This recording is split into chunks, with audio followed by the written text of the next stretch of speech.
Hello and welcome to Mr. Randy's Wine and Spirits. I am Mr. Randy, and today we're doing another brew review. If you're new to the channel, hello, welcome. Come on in. All my returning viewers, always good to see you. So let's get to it, shall we? So today's brew review is going to be of the Boddingtons Pub Ale, 1 pint, smooth and creamy, established in 1778. We do actually have some, and this is actually imported.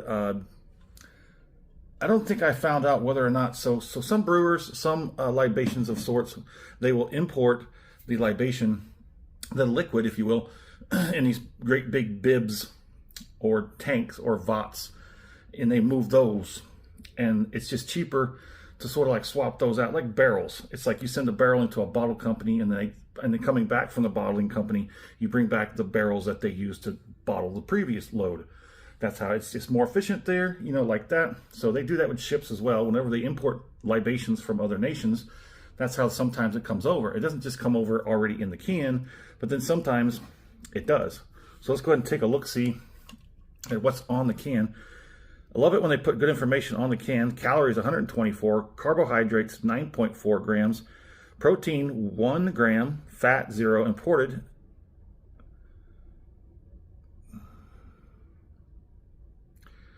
There we go. United Kingdom product, Britain, beer, 4.6 alcohol percentage by volume. Yeah, so give you some other information here. Let's go start at the top here. I'm not going to read all that and waste time if nobody wants me to waste that time, so we'll just move on. For best results, serve cool but not cold at 41 degrees. That's Fahrenheit. Carefully open the can. Pour contents into glass. Wait and watch the head settle to a perfect glass. This can contains a pressurized insert. Do not tamper even when empty. Boddington's Pub Ale. Let's go ahead and get it cracked, y'all. Yeah, note to self. Edit that out. I mean, not the thing, but you know, by the time you watch this, you'll be hearing that beeping. So I got to keep it PG, y'all, because, well, building a brand, I don't want to take the family part out, but although family shouldn't be drinking, at least some members of the family should be drinking. Look at that. Oh, we're missing it. We're missing it. Look at that. Nice. It's like that nitro coffee brew. If you never had that, that's kind of interesting. You have to drink it as they make it, or when you do the thing at home, you got to drink it kind of like right away. We'll go ahead and hear it. There's a widget. There's a nitrogen pressurized widget in there, and when you crack it open, that pressure releases, and the pressure is what's keeping the nitrogen and stuff in the little widget. I think we'll just leave it alone for a moment. How about that? So Mr. Randy does his brew reviews. It's a one and done deal, if you will. So this is an English pale ale. They have saying that the pairings for this are spicy, fatty, pub type foods. Absolutely. They say this is the cream of Manchester, although it is currently being brewed in Lancashire. Yes, my side of my family is from there, so even I can't do it. Lancashire. Okay, I spent more time with my Irish side of the family than my British side, so, you know, don't ding me on that. So we did the cows, we did the carbs for all of our conscious connoisseurs out there. So Boddington's Pub is currently being owned and operated and imported by Budweiser with an IBU International Bitterness rating of 25 to 30. Mr. Randy paid $3.56 out the door for this can. In the UK, they actually have this, instead of 4.7 as we have here for the States, in the UK, it's 3.7% alcohol by volume. Let's go ahead and get this under the nose. I've had this before a few years ago. It's like creamy bread, a little bit of citrus.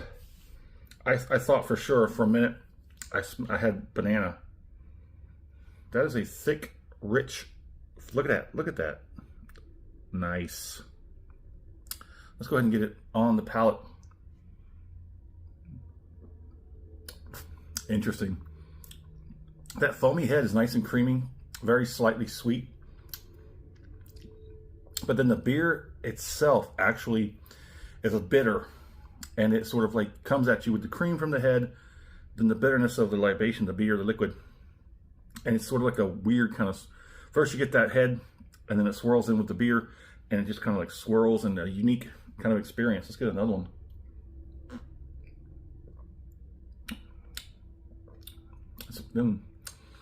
I actually got to be honest, I don't remember the experience I had with this, but I know I didn't do it quite as sophisticated as we are here today.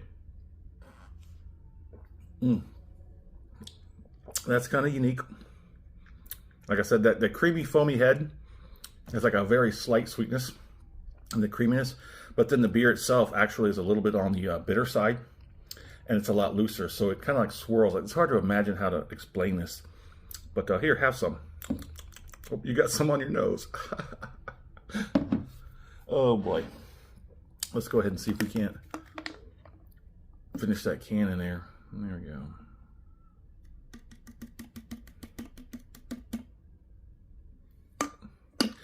I'll tell you what I'll do.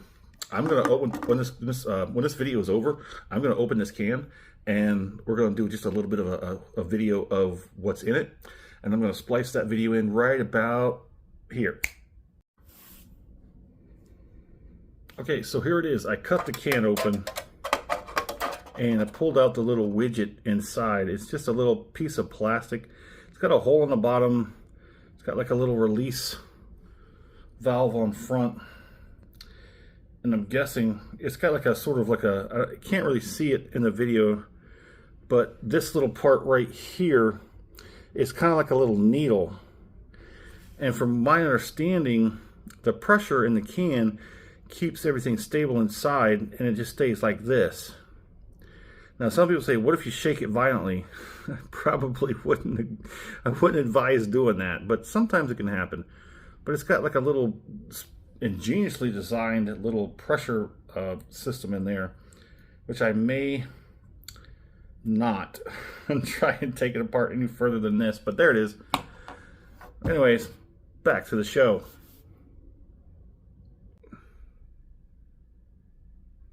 Interesting, huh? Okay. Let me get one more, and we'll go on with it. If you like the video, go ahead and hit that thumbs up button. If you can hear my cat, hit that thumbs up button. If you want him to shut up, you got fed. It's my time. This is my time. Sir, I'll be out in like 4 minutes. Come on. Like I said, hit that thumbs up button. If you haven't done so yet, subscribe to the channel. That way these videos, if you find them interesting enough, will come to you as soon as I release them, because our algorithm will most likely never suggest my videos to anyone. So let's talk about it. The nose. We've discussed that. It's kind of nice, light, creamy, sweet, bready. I almost got banana, a little bit of citrus. On the palate, that was a weird experience. Like I said, first with the creamy foam head, and then it kind of like rushed in there with the bitterness and loosened everything up, and it was like a little swirling effect. That was kind of cool. The finish, I have just a very slight little dryness on the tip of the tongue. The rest of the mouth, pretty much easy going. A little bit of creaminess, but not a whole lot. You do get a little bit of all that natural. It's a lighter sort of a brew. I can't really say there's much of anything I could pick out, because that palatine, that swirling with the creaminess and whatnot, that just kind of, it's got me spinning in circle here. The aftertaste, it does have a very small, low volumed aftertaste. It's not bad, but it does know that you just drank this, and it's going to hang around for a minute. I'm sure of that, so I'm not going to keep you. Let's put a score on it, shall we? Considering this is a low calorie, low carb, yeah, cool little nice thing. It's kind of entertaining to do it. The price is a little high. Okay, that's fine. I'm going to have to ding it for that. But if you buy them in bulk, you know, a 6-pack, I think they come in 4 packs. 4 packs or 12 packs or a case, if you will, they'll be cheaper per can. So I'll be a little lenient on that. How about that sound? So I'm going to give this a I'm gonna give it a weak 4 out of 5. A weak 4 out of 5 because it's lacking some flavor on the palate from the actual beer itself. The creamy head is very nice, it's very interesting, but the actual beer itself is lacking something. It's lacking character, it's lacking a little bit of robustness. It's easy to drink, and I guess that's exactly why they will say it goes good with fatty or spicy pub food. There you go.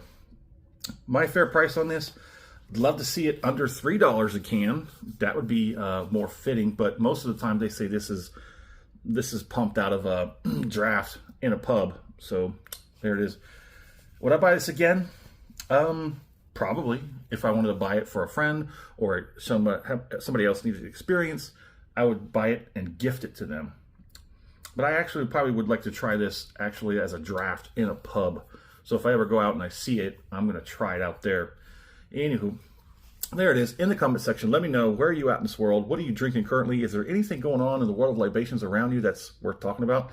Have you had the Boddingtons Pub Ale? If you had, hit me up in the comment section. Let's talk about it. And as always, thanks for stopping by here at Mr. Randy's Wine and Spirits. Yeah, I'm going to have a little bit more of this.